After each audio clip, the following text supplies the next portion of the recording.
सुप्रभात प्यारे बच्चों, कैसे हैं आप सभी।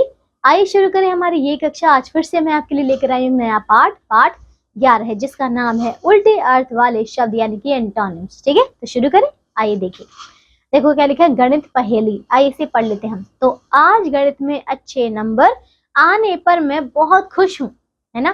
फिर दूसरी बच्ची कहती है कि लेकिन आज मैं बहुत दुखी हूँ। आप फिर इस पर क्या कहती, पहली वाली कि तभी तो कहती हूँ कि मन लगाकर पढ़ा करो, है ना, और तभी गणित सरल लगेगा। इसके बाद पहली बच्ची ने कहा कि हाँ तुम ठीक कहती हो, लेकिन गणित विषय तो मुझे बहुत कठिन लगता है ना। इस पर दूसरी बच्ची ने कहा पर मुझे गणित बहुत पसंद है। ठीक है, और इसने क्या कहा कि पर मुझे बहुत नापसंद है ना। इसके बाद क्या कहते हैं कि चिंता मत करो, घर चलो, घर कुछ ठंडा पीते हैं। ठीक है, इसके बाद फिर कहते नहीं मैं तो कुछ गर्म पीऊंगी। समझ गए। इसके बाद क्या हुआ, हा हा हा हा हा हा, दोनों मिलकर हंसते हैं। ठीक है, आइए अब आपने चित्रकथा में ऊपर क्या देखा, दो बच्चों की बातचीत को पढ़ा, है ना। तो जिसमें बच्चे जो है गणित परीक्षा से जुड़ा हुआ कुछ उसके परिणाम की बातें कर रहे थे। अब इसमें आपने देखा कि जिन जिन शब्दों का प्रयोग हुआ है ये जो एक दूसरे का विपरीत अर्थ बताते हैं ना। ऐसी कुछ शब्द है जैसे बच्चे यहाँ पे खुश दुख, है ना, सरल कठिन, पसंद नापसंद और ठंडा गर्म, इन सारे शब्दों का प्रयोग हुआ है। ठीक है, तो ये सभी शब्द एक दूसरे का विपरीत अर्थ बता रहे हैं। ठीक है, तो विपरीत अर्थ बताने वाले शब्दों को विलोम शब्द कहते हैं। समझ गए। अच्छा देखो, जैसे कि ये क्या है, हंसना। हंसना का क्या होगा, रोना होगा। फिर राजा का रंग होगा। मोटा का क्या होगा, पतला होगा। ठीक है ना।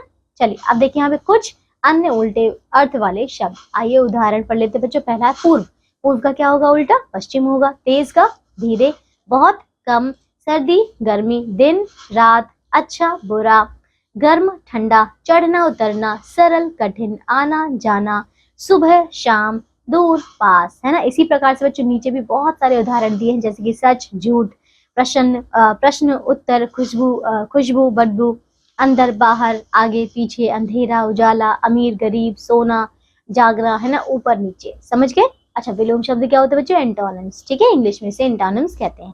तो ये था बच्चों हमारा छोटा सा पाठ, पूरा हो चुका है। इसमें हमने देखो कितनी अच्छी अच्छी चीजें हमने जान ली, मतलब विलोम शब्द। ठीक है, उल्टे अर्थ वाले हमने पिछली कक्षा में समानार्थ वाले किए थे, आज हमने उल्टे अर्थ वाले भी पढ़ लिए। आइए अब हम पढ़ लेते बच्चों, हमने इस पाठ से क्या सीखा, आओ दोहराए। विपरीत अर्थ वाले शब्दों को उल्टे अर्थ वाले शब्द भी कहते हैं। ठीक है, फिर क्या है, उल्टे अर्थ वाले शब्द विलोम शब्द कहलाते हैं। ठीक है, तो बच्चों ये था हमारा पाठ। अब हम मिलेंगे अगली कक्षा में एक नए पाठ के साथ।